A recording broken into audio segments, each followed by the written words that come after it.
ஆஸ்திரேலியாவுக்கு எதிரான இரண்டாவது டெஸ்ட் போட்டியின் எஞ்சிய 3 நாட்களில் சாணக்க விலகெதிர விளையாடுகின்றமை சந்தேகத்துக்கிடமாகியுள்ளது. போட்டியின் இரண்டாம் நாளான இன்று உபாதைக்குள்ளான அவர் ஸ்கேன் பரிசோதனைக்கு உட்படுத்தப்பட்டதாக இலங்கை கிரிக்கெட் நிறுவனத்தின் ஊடக முகாமையாளர் ரஜித் பெர்னாண்டோ ஸ்போர்ட்ஸ் ஃபர்ஸ்ட் வினவிய போது தெரிவித்தார். வைத்திய ஆலோசனைகளுக்கு அமைவாக அவரை தொடரில் இணைத்துக் கொள்வதா இல்லையா என தீர்மானிக்க உள்ளதாகவும் அவர் குறிப்பிட்டார். இலங்கை மற்றும் ஆஸ்திரேலிய அணிகளுக்கு இடையிலான இரண்டாவது டெஸ்ட் கிரிக்கெட் போட்டியின் தகவல்கள் அடுத்து. மெல்பர்னில் நடைபெறும் இந்த போட்டியில் முதலில் துடுப்பிடத்தாடிய இலங்கை 156 ஓட்டங்களுக்கு சகல விக்கெட்டுகளையும் இழந்தது. பதிலிடத்தாடும் ஆஸ்திரேலியா 8 விக்கெட் இழப்பிற்கு 440 ஓட்டங்களை இன்றைய ஆட்ட நேர முடிவில் பெற்றிருந்தது. இன்றைய தினம் 4வது ஓவரை வீசிய போது சாணக்க விலகதர் உபாதைக்கு உள்ளானார்.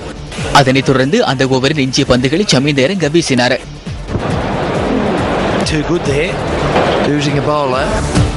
தனது 19வது டெஸ்ட் அரைசேயத்தை கடந்த ஷேன் வாட்சன் 83 ஓட்டங்களை பெற்றார்.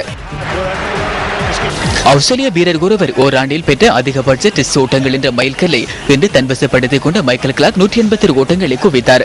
முன்னாள் அணித் தலைவரான ரிக்கி பாண்டிங் பெற்ற 1544 ஓட்டங்களே ஆஸ்திரேலிய வீரர் ஒருவர் ஓராண்டில் பெற்ற அதிகபட்ச ஓட்டங்களாக இதுவரை பதிவாகியிருந்தது.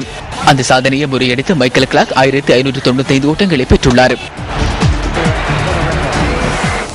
பந்துவீச்சில் தம்பிக்க பிரசாத் 102 ஓட்டங்களுக்கு 3 விக்கெட்டுகளையும் ஷமீத இறங்க 2 விக்கெட்டுகளையும் கைப்பற்றினர்.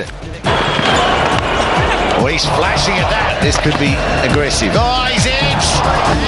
Diving right catches now. He's